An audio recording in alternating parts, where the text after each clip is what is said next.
বোধনের মধ্য দিয়ে মর্তে এসেছিলেন দেবী দুর্গা। সনাতন ধর্মের অনুসারীদের 5 দিনের পূজা শেষে দশমীতে বিদায় নিলেন বিসর্জনের আনুষ্ঠানিকতায়। শেষ হল শারদীয় উৎসব।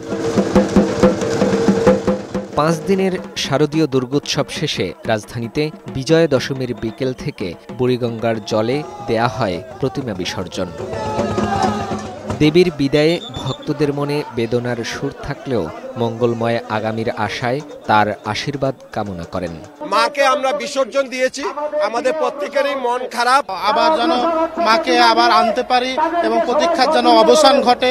আনন্দের মাধ্যমেই কেটেছে আমাদের দিনগুলো, আশা করি সামনের দিনগুলো আরো ভালো কাটবে।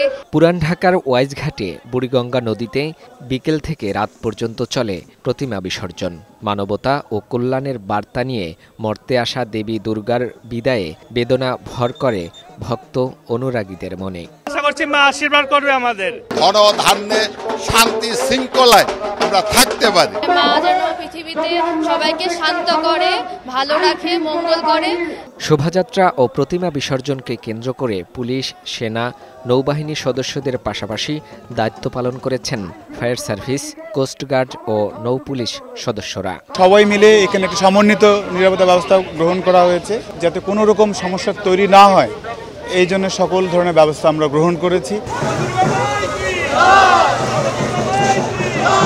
এর আগে বিকেলে রাজধানীর পলাশী মোড় থেকে মহানগর পূজা উদযাপন পরিষদের আয়োজনে বের হয় বিজয়ার শোভাযাত্রা। এতে যোগ দেন নগরীর বিভিন্ন পূজা মণ্ডপ থেকে প্রতিমা নিয়ে আসা ভক্তরা। আমরা বিশ্বাস করি মায়ের এই বিদায় সময়ে বাংলাদেশের শান্তি সমৃদ্ধি হবে, বাংলাদেশ বিশ্বের মানচিত্রে আবার প্রতিষ্ঠিত হবে। শোভাযাত্রায় অংশ নেন হিন্দু ধর্মাবলম্বীদের নানা বয়সী ও বিভিন্ন শ্রেণী পেশার মানুষ। ঢাকা বিশ্ববিদ্যালয়, হাইকোর্ট মোড়, দোয়েল চত্বর, নবাবপুর সহ বিভিন্ন সড়ক ঘুরে শোভাযাত্রা পৌঁছায় বুড়িগঙ্গার তীরে সোয়ারী ঘাটে। গোটা যাত্রাপথে সেনাবাহিনী, পুলিশ, র্যাব সহ ছিল কয়েক স্তরের নিরাপত্তা। এখন পর্যন্ত নিরাপত্তা নিয়ে কোনো আশঙ্কা নেই।